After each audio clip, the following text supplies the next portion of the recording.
Hello दोस्तों, स्वागत है आपका हमारे इस YouTube चैनल पे।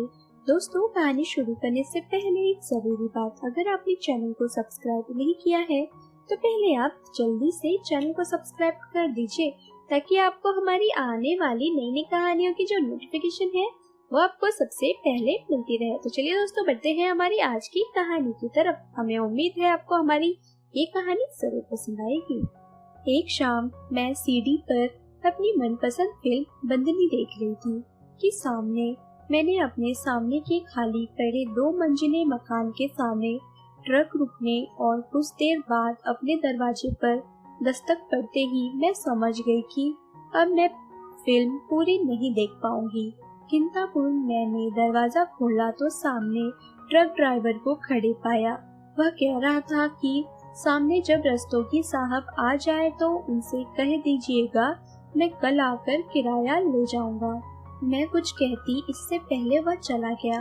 मैं बालकनी में ही कुर्सी डालकर बैठ गई। शाम को सामने वाले घर पर ऑटो रिक्शा रुकते देख मैं समझ गई कि वे लोग पहुंच गए हैं। घंटे भर की नमकीन पूरी और आलू मटर की सब्जी बनाकर टिफिन में पैक करके मैंने अपने नौकर के साथ सामने वाले घर पहुंची।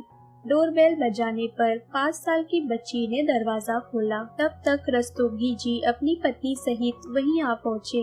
मैंने बताया कि मैं सामने के मकान में रहती हूँ। मिसेस रस्तोगी ने नमस्कार किया और बताया कि उनका मेरठ से दिल्ली स्थानांतरण हुआ है। सफर से थकी हुई है, घर भी व्यवस्थित करना है और बच्चे भूखे हैं। अभी तुरंत तो गैस का कनेक्शन भी नहीं मिलेगा। कुछ समझ में नहीं आ रहा है, क्या करूं? मैंने उनसे कहा कि अरे घबराइए नहीं, मैं घर से खाना बनाकर लाई हूँ आपके लिए। नहा धोकर खाना वगैरह खा लीजिए।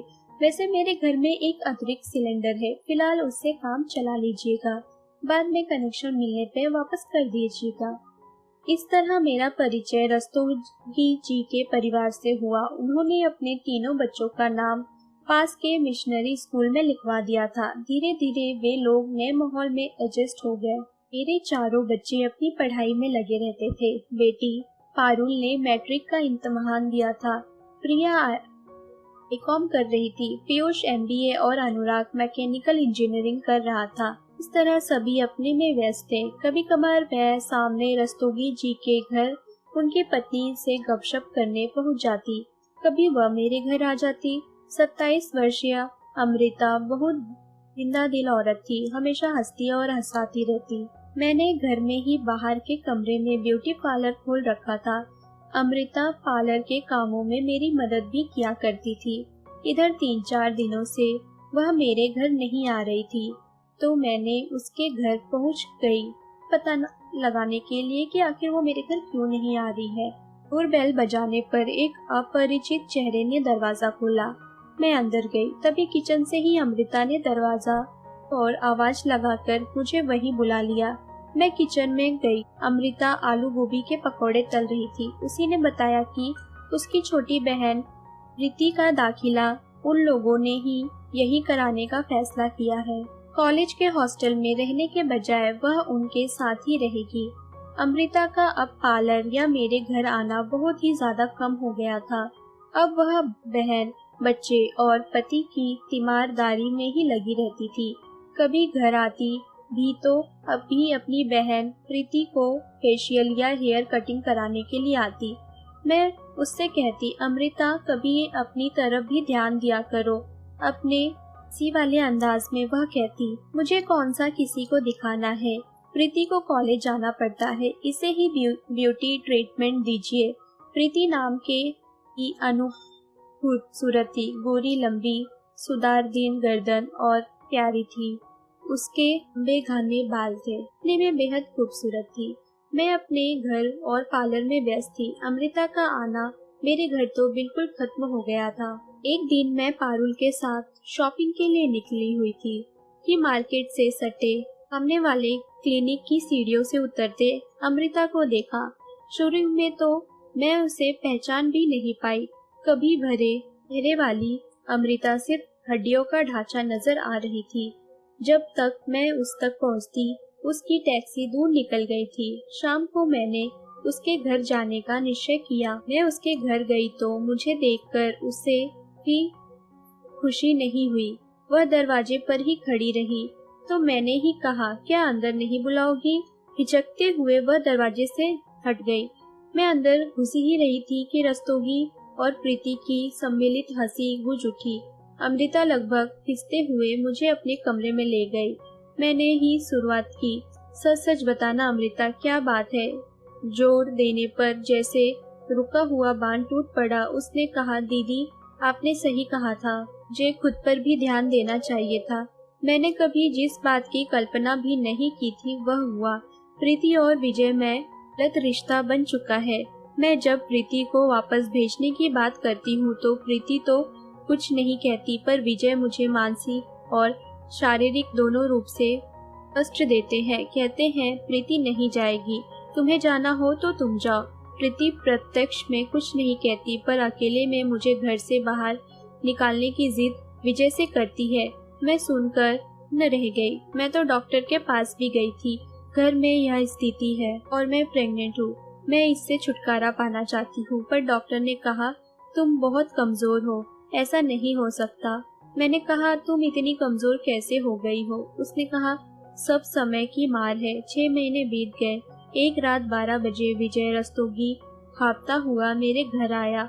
उसने बताया, अमृता को तकलीफ हो रही है, वह तड़प रही है, उसे हॉस्पिटल ले जाना है, प्लीज अपनी गाड़ी दीजिएगा। यह सुनते ही हम आनम फानम उसे गाड़ी पर लादकर साथ ही अस्पताल पहुँचे। तुरंत उसे आईसीयू में भर्ती किया गया।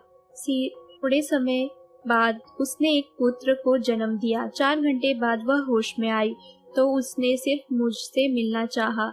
नर्स ने सबको बाहर रोक दिया। मैं जब अंदर पहुंची तो उसने अटकते हुए कुछ कहना चाहा और इशारे से अपने पास बुलाया। मैं पहुंची तो बगल में ही मैंने फलों के पास रखी हुई अत्याधुनिक टॉर्च को उठाने को कहा। उसने इशारे से फोटो खींचने की बात जैसे ही की कि उसके प्राण चल गए। मैंने उस टॉर्च को अपने बैग में रख लिया। सभी लोग रोने लगे। प्रीति रोते हुए कह रही थी, दीदी का पैर फिसलना उनके लिए काल हो गया, काश उनका पैर ना फिसला होता। अमृता के घर मातमी का माहौल था। क्रियाक्रम से निपटने के बाद मैं घर में बैठी और आया हुआ ईमेल चेक कर रही थी। उसमें मुझे अमृता का मेल मिला जिसमें मुझे पता चला कि हादसे वाले दिन उसने सेल्समैन से systematic torch cum video camera खरीदा था, जो देखने साधारण टॉर्च लगता था, परंतु वह वीडियोग्राफी और रोशनी दोनों का काम करता था। वह मुझसे मिल तो नहीं सकती थी, इसलिए मुझे मेल किया था।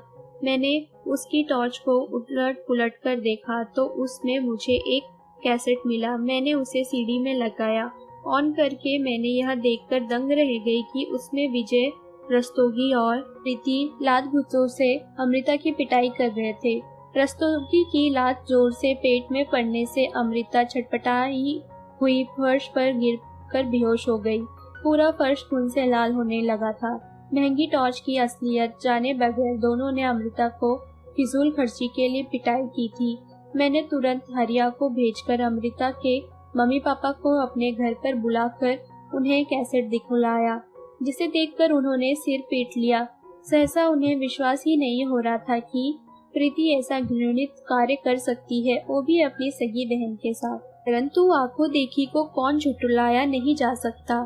प्रीति और विजय से पूछने पर दोनों बिखर पड़े। तब अमृता के पापा ने उन्हें सीडी ऑन करके उनकी करतूतों का कच्चा चिट्ठा उन्हें दिखा दिया। शर्म, ग्लेन और शोक से प्रीति ने कीटनाशक दवा पी लिया। अस्पताल ले जाने के क्रम में ही प्रीति की भी मौत हो गई। अमृता के माता पिता ने तुरंत विजय के नाम पर केस फाइल किया और सबूत के तौर पर सीडी को पेश कर दिया गया। इसके आधार पर अमृता की हत्या के जुर्म में विजय रस्तोगी को जेल की सजा हो गई। बच्चों को नाना नानी के पास अपने साथ ले गए। मुझे इस बात की बेहद खुशी हुई है कि अमृता को तड़पता उन्होंने तकलीफ दी थी, तकलीफ अब को भी मिल रही है। पिता की मौत का बदला आखिर ने ले लिया और वो लोग भी अपने अंजाम तक पहुंच ही गए। तो दोस्तों, अगर आपको हमारी ये कहानी पसंद आई हो तो कहानी को लाइक और शेयर करना ना भूले दोस्तों। दोस्तों अगर अभी भी आपने चैनल को सब्सक्राइब नहीं किया है तो पहले आप जल्दी से चैनल को सब्सक्राइब कर दीजिए, ताकि आपको हमारी आने वाली नई नई कहानियों की जो नोटिफिकेशन है वो आपको सबसे पहले मिलती रहे। तो चलिए दोस्तों, हम फिर मिलेंगे अपनी एक और नई कहानी के साथ।